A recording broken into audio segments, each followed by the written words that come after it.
क्या तुमने कभी सोचा है कि तुम्हें उबासी क्यों आती है?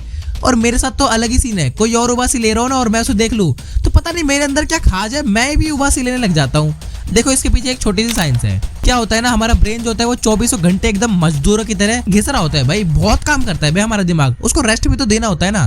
तो वो रेस्ट लेने के लिए उबासी लेता है। जब हम उबासी लेते हैं ना तो हम उबासी लेते हैं मुंह फाड़ के एकदम लेते हैं, तो जो नसें होती है ना वो एकदम चौड़ी हो जाती है और ज्यादा से ज्यादा खून दिमाग तक पहुंचाती है, जिससे हमारा दिमाग रिलैक्स होता है। और उबासी लेते वक्त क्या होता है, ठंडी हवा हम अपने अंदर डालते हैं और वही ठंडी हवा खून के साथ मिक्स होकर दिमाग तक पहुंचती है और दिमाग को ठंडा ठंडा कूल कूल मस्त कर देती है और हम मस्त रिफ्रेश हो जाते हैं।